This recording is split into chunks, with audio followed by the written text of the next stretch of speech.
Are you ever? David Wallace is our guest today, former fixer of the Conservative Party, other political parties. David Wallace has got a podcast called The Fix. Good morning. My son's walking by with a muffin in his hand right now. It is the morning time. Nice to see you, David. How are you, brother? I can't complain at all. It's a beautiful day. No snow on the ground. Can't Yeah. complain. So No. Well, that's it. It's funny. I just like it's been like a record heat waves where we live in this part of the world, beautiful kind of greater Toronto area. And everybody's like, it's too hot. It's too hot. I'm so sweaty. And then like you get let's fast forward or rewind. Take your pick. February, everybody's like, it's too cold. Can't wait for the summer. Are we ever happy people, David? Ever? never happy people. Give me the sunshine every day of the week. Yeah, no kidding. Me too. Good to see you, dude. I haven't seen you in a while. I wanted to hop on today because, well, the world's going crazy. We got political interference galore. We got thieving of land. We've got. I mean, it's all happening. Everybody is full of shit. Every government, municipal, federal is on the take. Provincial is on the take, and you've been one of those guys that's led the charge because you've been on the inside for a long time. And real quick, just to recap, not it's your old career. You don't do it anymore, but you were a political fixer for a very long time, correct? Yeah, I got into the political end of things about 25 years ago. Prior to that, it was mostly corporate and business in Eastern Europe and things of that nature. But Yeah. past 25 years dedicated strictly to politics. What dedicating to politics? Doing what? Give me some samples of your work, just to kind of reintroduce people to my friend David Wallace. Well, in 2018, I accepted the paper on removing Patrick Brown. That was one job. Then babysitting him and making sure he didn't get back into the race. Did that with a few associates of mine, a few that you may have interviewed on your very show. Yes, I have. Let me see. I helped out a few wacko religious cults until they wanted me to kidnap people. Those wacko religious cults happened to be connected to some very reputable and respected Miller Thompson lawyers who will not be named. Yeah, It good. might rhyme with Gerald Chabot. I love how you do that, the rhyming game, and then you just give the name. I do that all the time. It's really funny. Okay, yeah, you're a fixer. Your job was to operate in the shadows. Your job was to connect people. Your job was to sewer political opponents. Your job was to change narratives. Right? Am I kind of on the right track? Am I popularizing this Absolutely. properly? Yeah, It yeah, was also to head off public relations disaster, which Premier Porky Pig seems to be immersed in right now. Not smart. no, Naked corruption, though, has overtaken Ontario. And any subtlety or respect for the taxpayer is certainly evaporated. yeah. Well, let's dig in there because Doug Ford is in it. Someone you've done work for, done work with, someone you have observed in your personal life. He's the Premier of Ontario. Caught red-handed this week, handing out parcels of land to his mob construction buddies. Is that a pretty accurate allegation? Am I kind of encapsulating that right? How would you put what happened to Doug Ford and the corruptly conservative party of Ontario this week? Well, I think your words right there could pretty much serve as an indictment, written indictment. It's simplistic in a lot of matters, but ways, but it's on point. In 2018, Doug Ford on video explained his plan for the Greenbelt in a room full of the very developers who miraculously ended up with the contracts to develop the Greenbelts. We have a situation now where the premier is defending this naked theft by claiming that he's Santa Claus and he and his wonderful developer friends are only there to develop housing and make sure Ontarians, excuse me, have a place to live. Although I don't know many Ontarians these days who have a few $1,000,000 change rattling around in their pockets to be able to afford this. It's mob rule in Ontario, and Doug is he's the straw man, and he's filling his pockets, and we have a situation that has gotten out of control. Mm-hmm. Law enforcement, judiciary, it's all become one big cesspool. And the voters, if they weren't aware of that, they should be very aware of that today. This isn't a partisan issue. It's an Ontario issue. It's a Canadian issue. Yeah. It's the 99% that is currently struggling to breathe with the 1%'s boot across our throat. That 1% isn't New World Order, Bill Gates, microchip, bad vaccine bullshit. These are common thieves. That's what we're dealing with here. We're not dealing about some worldwide conspiracy. We're dealing with dime store cowboys who have been given the keys to the kingdom. That's what we're dealing with.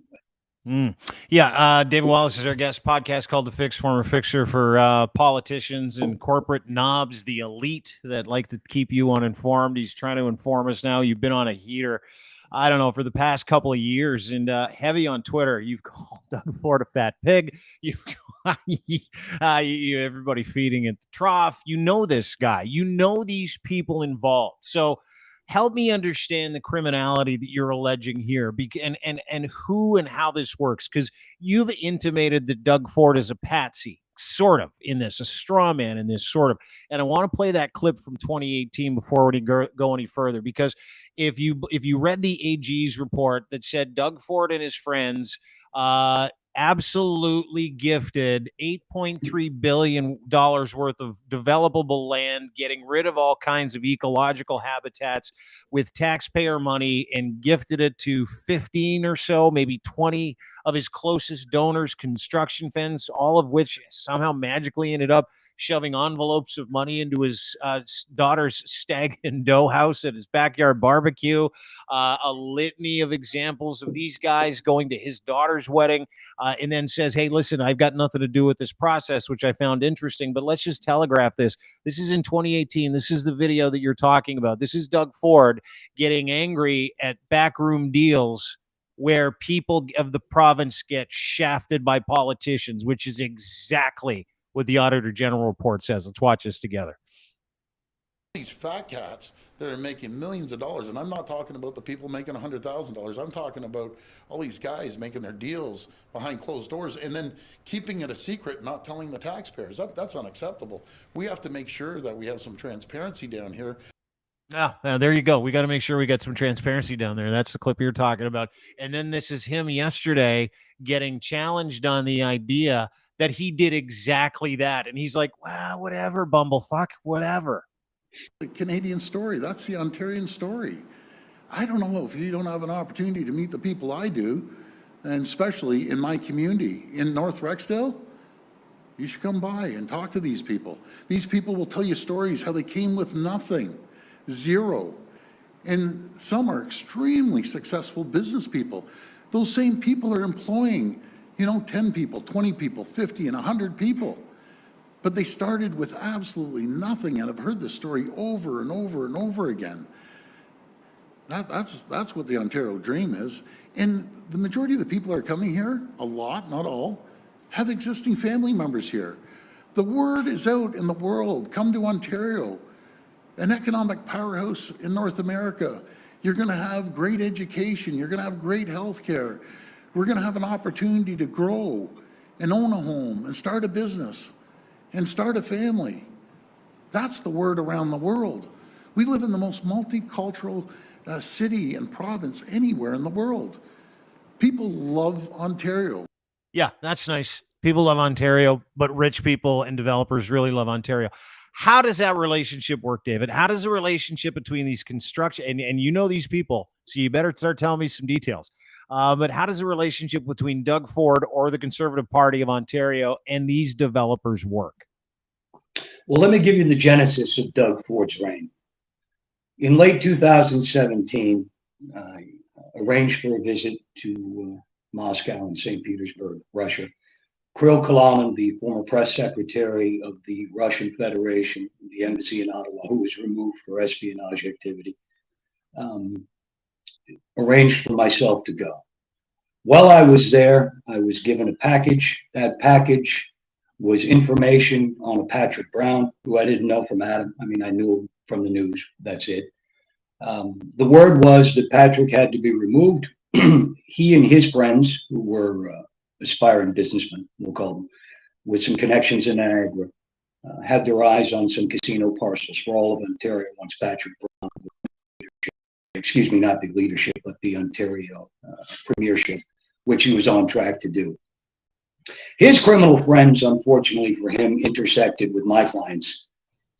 Those clients are the Eastern European businessmen who had developed some wonderful relationships. And if you're looking for a little bit more background on that, I suggest that you read a few press progress articles that were released last year about how back channels were established into the premier's office with the Russian Federation. Um, these gentlemen teamed up with some upstanding developers in the GTA, and that is how Doug Ford was picked. Doug Ford was the perfect candidate. It was a turf war between three warring factions, three criminal families, so to speak.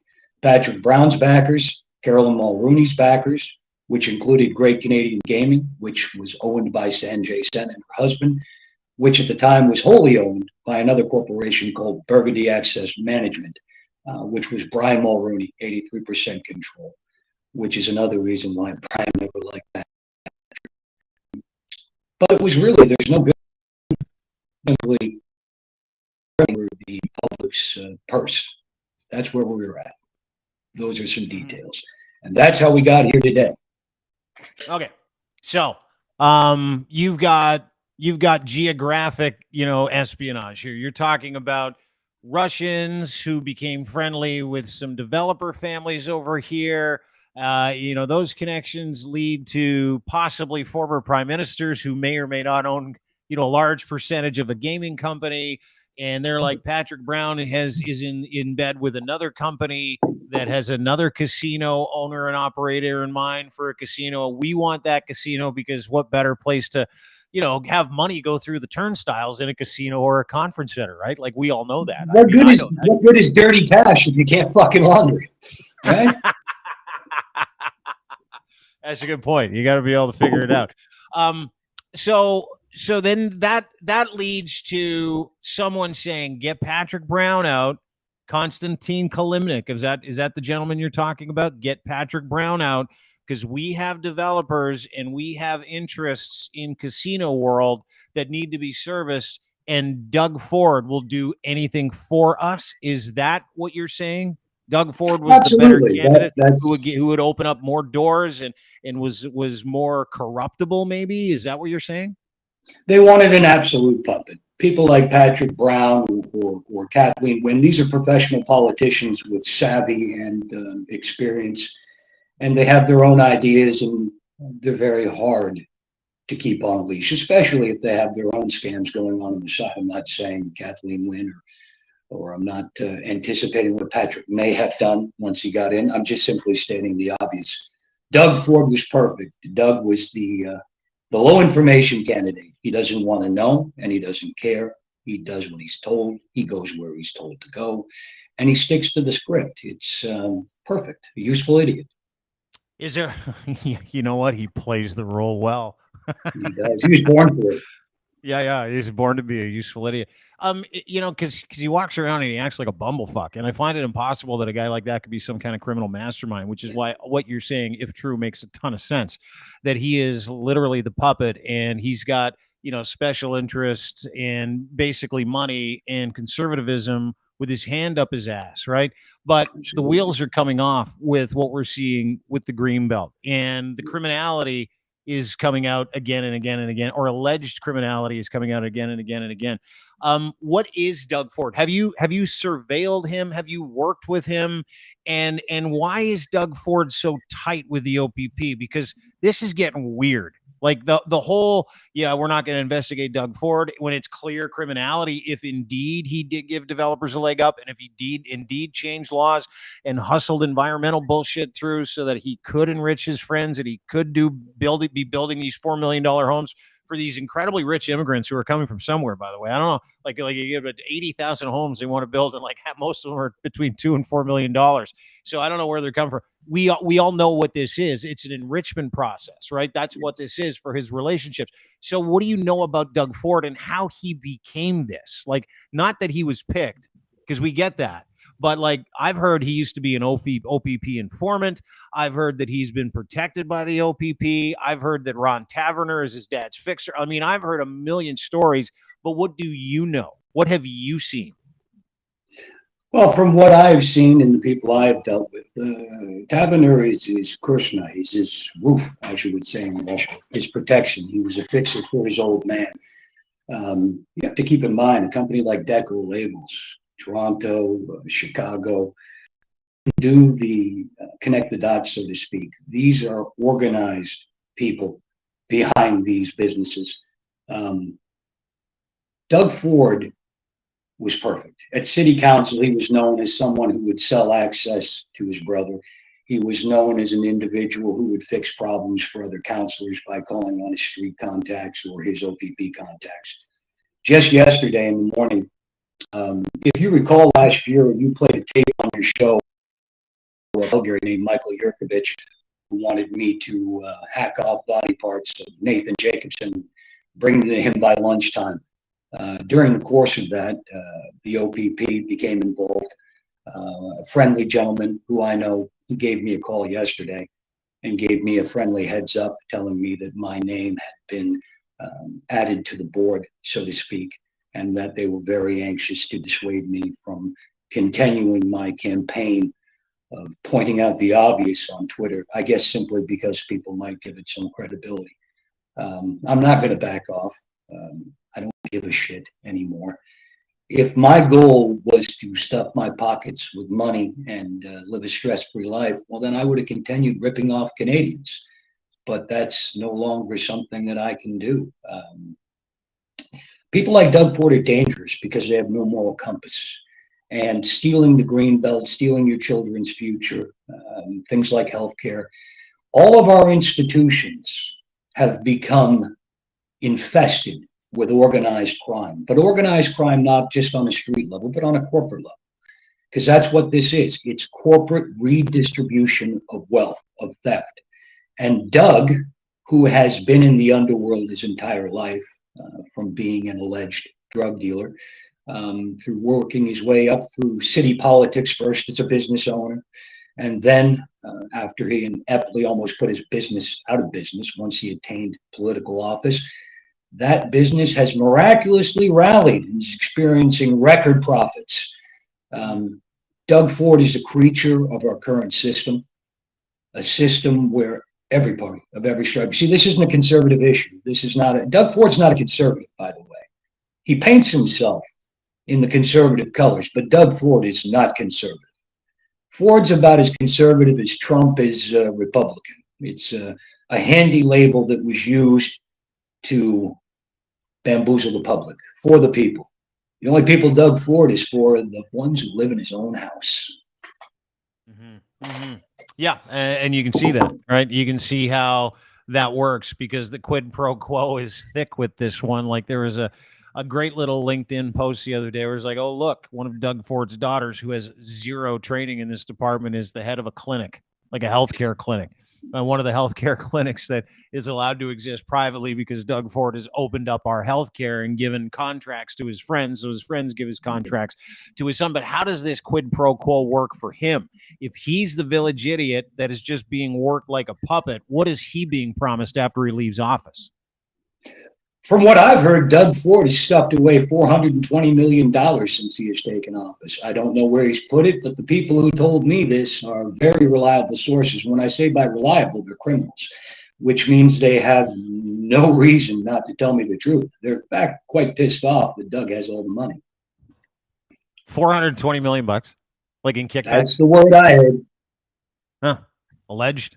Of course. I really doubt he's going to give us a complete and utter audit of his finance. You think he's going to give us the accounting on all that money? You think he's going to tell us where it is? Okay, guys, you got me. Because, dude, that's the thing that I find most amazing about this government is that he's been able to kind of like act like a yokel, like he's just here for it.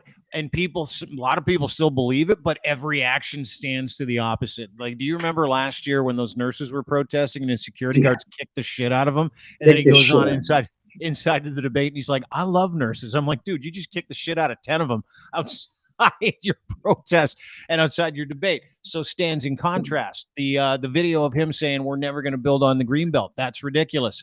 He built on the Greenbelt. We're offering transparency. does the complete opposite. No transparency. They fought legally to have that report that the AG put out saying, hey, by the way, you might want to look into the criminality and the gifting of some of the most important parcels of agriculture to developers that are directly tied to Doug, that go to his weddings and stag parties and fill boxes with money. And they're like, Absolutely. yeah, we'll look into it. Maybe. We don't know if we're going to look into it. Where does the OPP come in? The OPP, Mr. Tabner, as we allegedly, has been their fixer for years. The OPP, and I'm not going to paint every street officer or men and women who do the day-to-day work as criminals. Look, in that department, just like in every walk of life, you have decent, hardworking people who put their lives on the line. They go out and they serve their community, and they serve it very well. But the brass that has been put in place, largely appointees of Doug Ford, have clearly defined their loyalty. And these people are concerned with patronage, with political appointments, with financial gain. They don't care about their officers. They use a lot of these officers as stormtroopers. Not that there's not pro-convoy officers on board, his own son-in-laws, from what I've heard, who will be very, very happy to crack heads like a good stormtrooper, good brown shirt. But the OPP, their reputation has been sullied. And it's been sullied because of systemic corruption on their leadership level. Leadership which was groomed and appointed and friends of Doug Ford. Something has to change. When our judiciary, our policing, and our leadership is corrupt, the people need to find a mechanism to remove it. It's a cancer. You need to cut it out. One way or the other. Yeah, but you know, like we see the same thing in American politics, right? We see, you know, stacking of the courts, right, in the United States. And you see Trudeau doing the same thing in the Senate, stacking the Senate with people that share his ideology. Was that an expressed goal? And if Doug Ford is the village idiot you say he is, who's behind appointments for people in places like the OPP? Remember, he tried to get Ron Taverner, who's like the greasiest fucking guy on the planet, to be the head of the OPP, and like the rest of the free world's like, dude, you can't do that. The guy's insane, and like that is just a huge conflict of interest. You used to work for your dad, and he's like, yeah, okay, I totally get it. But like, who's pushing all the buttons? Who's stacking boards? Who's doing that stuff on his behalf if he's legitimately the dumbest fuck we all know he is? Well, you look at the people he had surrounded himself with, such as Dean French, such as Frank Cleese. People of that nature were certainly the architects for the first several years of his political career. Exactly who he has wasn't Frank Cleese the guy who created that back channel to Russia? Is that correct? Yeah, I reached out to William Moore in Barrie, Ontario, and William, who had a relationship with Frank, put me in touch with him. And then I put those boys in touch with the ambassador, Darchev, or former ambassador Darchev in Ottawa. And we moved from there. I made some good money on that, I won't lie. Yeah, I'm sure you did. It's all gone now, sorry, but... Dude, it wasn't my money. Now that it's all gone, your conscience can be clear. I kind of want to know what you spend it on, but I'm not going to ask. It doesn't matter. But what is this now? Like, you know, if we're not, are we going to see? Do you have conversations with anybody in your world who's like, yeah, I mean, you know, legally something's got to happen here. Like someone's going to investigate this guy because it's clear criminality. And there's a couple things you can't do to a democratic people, right? In a country like this, where we're like, okay, we get the democracy. We know how this place works. We know we can't do certain things. We know we can't steal. We know we should be transparent. We know we should tell the truth. We know we shouldn't lie. And then you're watching the guy who is in charge of the province, who's in charge of our tax purse strings, who's in charge of the police services boards, who's in charge, lie and do all those things. So, like, is there a movement in any circle to say, hey, let's uncover some of this and figure out whether or not what Doug Ford and his friends and cronies are doing are illegal? Or is it so deep into some of these families, these construction families that we're talking about? Are they so important to the economy in this country that it'll just get washed? It'll get washed for sure. It will. And I wouldn't say they say it's important for our economy. Let's face facts. In terms of healthcare, that's already well underway. In fact, it's well on the track to completion. And it won't happen in stages, Ontario. What will happen is one day you'll be able to go in and receive emergency care, and the next day you will be refused entry. These families, construction legitimate businessmen that we're talking about, you ever notice the plaques in every one of these hospitals? They own these hospitals. They are making public health care tank on purpose. They're doing so we can go to a private United States model where everything is for profit. And if you don't have any money, you're shit out of luck. How is that good for the country's economy? You see, we're saying we have to protect our economy. We have to protect our economic engine, and these people are vital to it.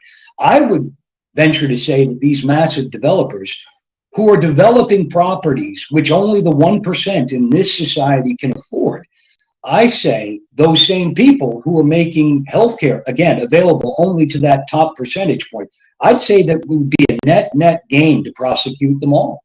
Because once they're out of the way, public healthcare and public housing, affordable housing, could actually be built with a government by the people for the people. You're right. All levels of government, all political stripes create their own little entrenched mafias, their own little kingdoms, selling their beliefs and viewpoints. And when it is time, and I don't care which political party you care for, when it is time to step aside for new ideas, because any government after a decade in office is a tired government. We need true representation from the people, and the people don't always speak through one political party's platform. It's time to forget about parties and start electing people who care about their communities. That's the only way out. And if that's not willing, people aren't willing to do that, we're going to end up living in a mafia empire where you're on the bottom. Don't we already live in there? Aren't we Yes. there? I mean, we've got. Let's just call a fucking spade, right? And I'll just say this so that it's nice and clear and clean. The construction mob that runs this province of Ontario runs this province of Ontario, right? And the special interests that they line up with, or the business interests that they line up. They might be in Russia, they might be in Serbia, they might be in the Philippines. Doesn't matter where they are. But you got international business. So this has literally been. Is it a money laundering service for other Yes. countries? Is it a little bit of that? Is like what are we doing here? Explain how that works. We're extracting wealth and resources. We're extracting that wealth and resources, and it's being redistributed. And like you said, it's international. These people are always looking for new legitimate ways to bring their money either in or out of the country in legitimate ventures, because a lot of the old standbys have disappeared. And the mafia, as you would call it, has now evolved into the corporate. That's what I like to call it. It's all the same arm. Your alleged criminals or respectable gentlemen, DeGasperis, they're multinational mafia empires. That's all they are. And we allow them to exist. We give them the oxygen to exist because no one has the political will to do anything about it. And they don't have the political will because 99.9% of our politicians are compromised. It's a fact. Yeah, all of them. Doesn't matter what color either, right? Could be orange, could be blue. It's all could be about red. green. That's all Yeah. it really comes down to at the end. Green. Well, and you're reminded of it like the SNC Lavalin thing. Some people can call that a nothing burger, but it's a pretty big burger, right? When you're allowing a multinational company to go overseas and bribe people for business, and you can say, well, it's important to the national interest in the economy that we don't, sue our SNC Lavalin. That was the Liberal government. Then we see all the shit with the Conservatives hiding in plain sight. I mean, we can look at the land grab and the cash grab and these families that were enriched by it to the tune of $8.3 billion, according to Bonnie Lysyk. So on the tail end of that, right? We see people like Mike Harris, who opens up long-term care. His big parachute is he's on like 15 different LTC boards and gets a big stipend every month from all these boards because he's like, hey guys, I'm going to help you out. You're going to help me out on the back end. And listen, we're just talking about Doug Ford as it pertains to what we're dealing with now. But this does not operate in a vacuum, dude. You know that, right? Like every political party serves the best interests of their commerce or their business relationships. Always. Every single always. One. Oh. So, and that's the thing. What's that? It's every single one. Every single one. I mean, we look, and here's the problem.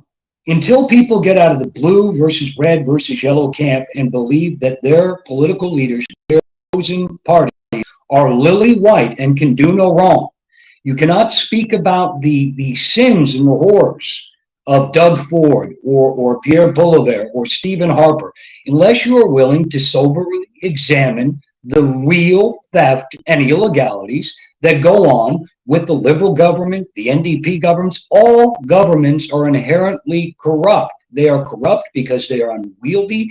They have centralization of power, which is delegated to loyal chieftains who all cut their own deals. It's the human condition. And unless real safeguards with real teeth, meaning mandatory audits by an independent board of everyone's finances, bank accounts, investments, holding people accountable on real-time basis. And when somebody has the hint of corruption around them, they are removed. That is the only way to do it. But people don't have that kind of political will. They are too lazy to safeguard their own democracy, which leads to situations where people like me can come in and rip them off. So tell me something then. David Wallace, former fixer, host of The Fix, author of the Klondike Papers. Tell me something. When we talk, you and I sit here and talk about, you know, how filthy the business and the body politic is, not just in this country, but around the world, right? Ideologies line up with each other.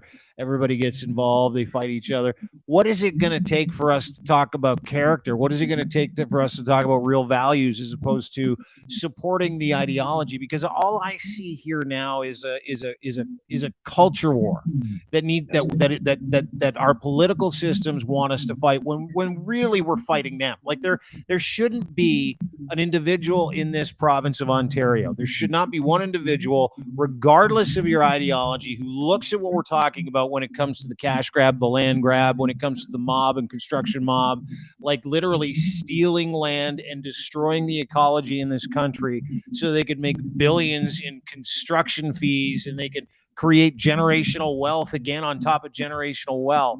But at what point and when are we going to operate according, like, are they going to operate legally according to the same rules 99.9% of us have to operate under? Because there are days where I'm like, ooh, I shouldn't speed. You know what I mean? Oh, I don't want to take it. I want to be a law-abiding citizen. And it's like, yeah, that's cool for you guys. And what's good for you might not be good for me. And we see it every day. Will this ever end? And how does it end? The only way to end this, you brought it up yourself, it's 99%. We are the 99%. And people need to stop cheerleading simply because they're heroes, they're leaders. Give them, hey, we don't like gay people. Yay! They don't like gay people. We don't like gay people because we're afraid of them. So we're going to support this party. We don't care that they're fucking robbing us, that they're telling us non-renewable energy is the way to go, and none of our fucking kids will be able to go outside and breathe in the future. We don't give a shit about that. What we do give a shit about is they're homophobic, we're homophobic and afraid, so we're vote for them. We don't care that they're clipping us. And then on the other side, you say, well, you know what? Our government, our prime minister supports gay rights, trans rights. He wants to hold everybody's hand and make everybody feel good. So we're going to completely dismiss the fraud and corruption which seems to break in the newspaper. And these are provable stories every other month. We need to forget about these political parties' messaging and look at them for what they are, fucking criminals. We live in a world where we can all coexist with our own beliefs. It's quite doable. It's mind over matter. If you don't mind, it doesn't matter. If it's not in your face, it doesn't matter. All social situations are inflamed. They're inflamed by both sides and the media. They all work together to continue this business, which is an international crime ring. And you motherfuckers, you and me, who believe in this puppet show, we are barking seals at the bread and circus, all the while they are turning our pockets out. It's time for the 99% of humanity to take control of their lives and throw these people out of office, regardless of what party they're from. It's the 1%, and that 1% is of the political parties and the media, and they all have a symbiotic relationship. It's an inbred relationship where our media our hand out to take money from our governments, and in turn, they do the exact spin that the government and the opposition wants. Why? Because they are bottom feeders. They have not figured out how to monetize in this world properly. Instead of moving on and evolving, they have instead clung to the carcass of the dying old legacy media and live on the handouts. We need to hold our media accountable. Instead of going after Doug Ford with both barrels and leaving the media out of it, ask them why they're not asking the tough questions. Dig into their backgrounds, your Goldsteins, your Lilies. Find out exactly who they're dining with, who they're seeing. I mean, look, you don't think these politicians foster very tight relationship with these media whores? Take a look in the Klondike papers. You'll see Doug Ford having messages back and forth with me about Robert Cribb at the Toronto Star, wanting to know his every move and what stories he was about to print. These guys need the cooperation of the media. Without a silent and complicit media, their crimes are not possible. We need to hold the media accountable first. Then these people who are paid to be stewards of the public interest need to go after these bastards. That's what we need to do. And until we have the will to do it, it'll never happen. Yeah, fucking great point. Nice monologue too. It's like you're 100% right. Until you're ready to exercise your right to vote to make a change, until you're ready to get off your apathetic ass and go and make a decision for character as opposed to color, we're going to be in this mess, right? Like it's just never going to end, and we've seen it time and time again at every level of government. What do you know about Doug Ford's relationships? What do you know about what he's doing in his private life? Because there's a name I keep hearing that comes up, and she operates this in this area named King of Surma. She operates and is I believe her constituency is where this beautiful new spa is going to go, where the government of Ontario has appropriated the land and given it to a Swedish company or something like that, and they're getting hundreds of millions of dollars.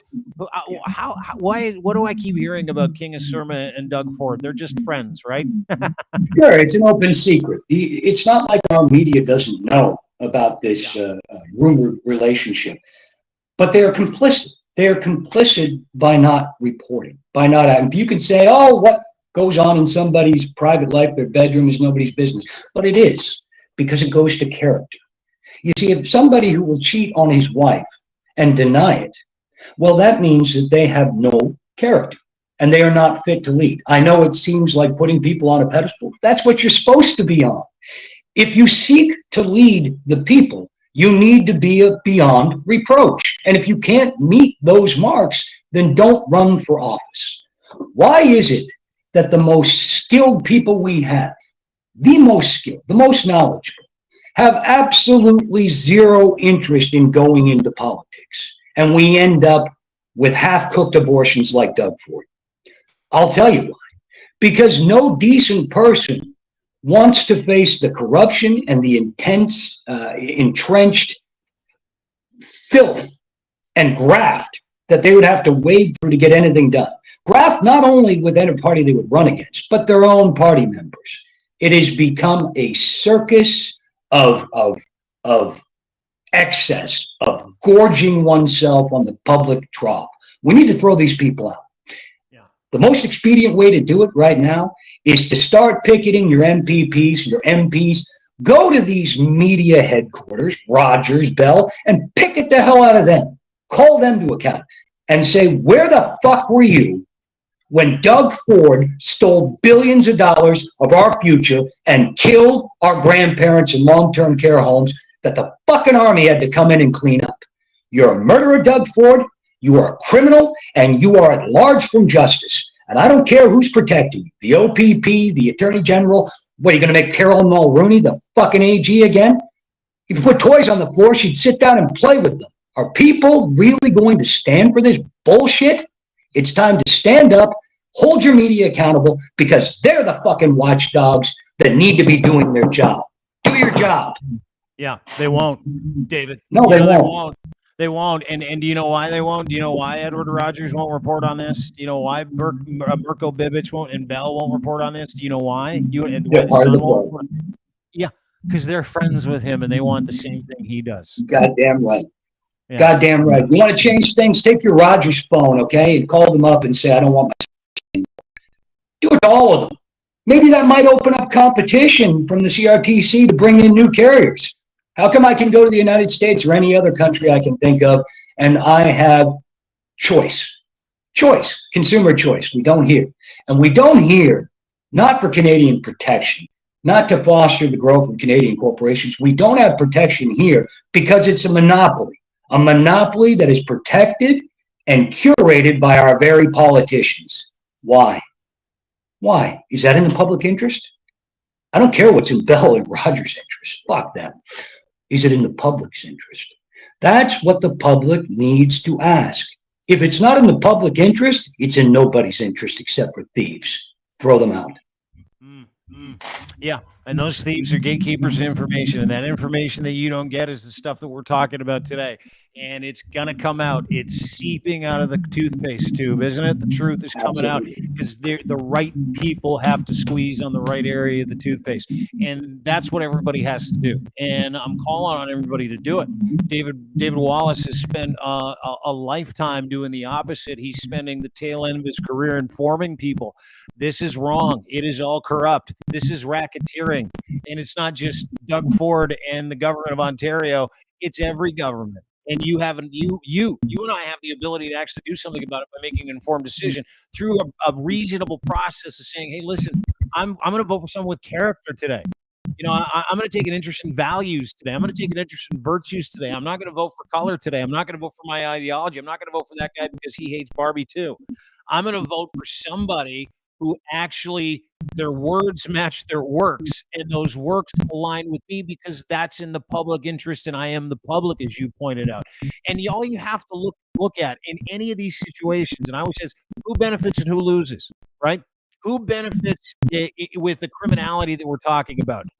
Non-immigrants who aren't here yet, right, with $4.5 to $5 million to plunk down on a luxury home in the Greenbelt in Ontario. Who benefits? Doug Ford and the developers benefit. Who drove the policy to make that happen? Doug Ford and the developers drove that policy to make it happen. Homeowners associations drove that policy. Who's on the homeowners association in Ontario? Sons, cousins, nephews, uncles of these developers and people appointed by Doug Ford and his cronies. It is unbelievable. Great big criminal circle jerk. Right? That's all it is. It's like, how can we put our guy in part of this process so there's no slowing down the money train when it comes back to us? And it's the same everywhere, David. It's the same. And the more I see you rage about it, the more people I talk to about it, the more I get into it with Adler, the more I'm like, holy shit, was I this dumb for a long period of time? Like, did I just not notice this stuff? Because it's been going on for a long time and it's fucking everywhere. And it's the one thing every single person in every ideology that's been duking it out online can get behind, which is like, hey, same rules for you as for us, dickheads, right? Same rules. Absolutely. That's all people need, the same rules. You know, I think there should be a new political party and its colors should be black and fucking white. Right and wrong. 99%. There's 99% of humanity, if you boil it right down, they want to have a place where their kids can go to school, where people don't attack them for their personal choices, and where they can own a home and raise a family. Whichever composition that family may entail, 2 moms, 2 dads, doesn't matter. People want to raise their families in peace, and in a place they can afford to live, in a community where they can grow. That's it. That's the message. It's all you need. And people, unfortunately, are so ideologically wrapped up because of the hatred and the flames that are being fanned. And the more we hate each other, the more we're divided, the easier it is for these fucking professional thieves to come in and steal. And that's what they're doing. Things will never be better. Equality will never be there. There will be no equity. There will be no community building as long as we follow the same political dynamic that we are in today. It is impossible. It is an adversarial system based on it from its foundation up. It needs to fall, all of it. Yeah, David Wallace is our guest. David Wallace, you can get at pick 1960. What is it? Pick 1986 on Twitter. Did I get that right? At Pick 61989. At Pick61989. You can get him on Twitter. Author of the Klondike Papers. Go and sub and download his podcast called The Fix. You can go and do it. 25 years as a political fixer. He knows where the bodies are buried. I'm going to have you back on this week. I want to get to the bottom of a couple of other things. But thank you very much for taking a little bit of time to kind of shed some light on what you know to be true and what you've experienced. Always good to talk to you, David. I know it's an early start to the week, but by God, you look like a mature male model. You look so good. It's just happy to have two good-looking guys on a show at the same time. The world might explode. Well, you know what? I like to leave my glasses off because I don't see all the lines and wrinkles, but thank you. Buddy, good to see you. I'll talk to you soon. Tally ho. All right, man. David Wallace, former political fixer, host of a podcast called The Fix, where he walks people through things he's fixed, things he's done.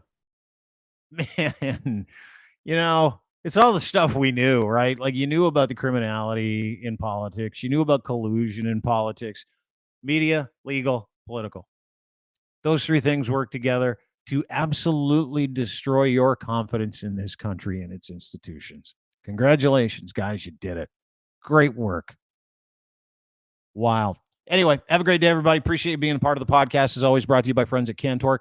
If you're looking for industrial torque tools, torque wrenches that nobody else can make, Cantork is your group. Colin Livingston's my guy. Give him a call today. Any heavy machinery industry, doesn't matter what it is, nuclear, railroad, metal, he's your guy.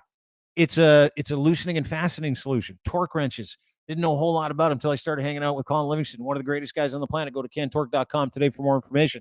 Also, don't forget, we're brought to you by Gitch. That's right. Luxury underwear with the pouch in the front, only available at edsfineimports.com or go to Amazon. But when you go to Eds Fine Imports, they'll give you a free pair with the promo code GITCH3. That's because you're my friend. Let's all be friends and get some Gitch together.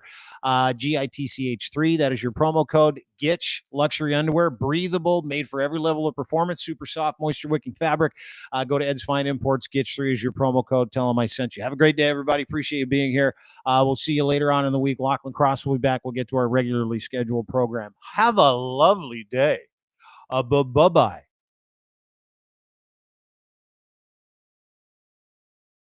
Oh, I got hang on. I got to put the intro in. There we go.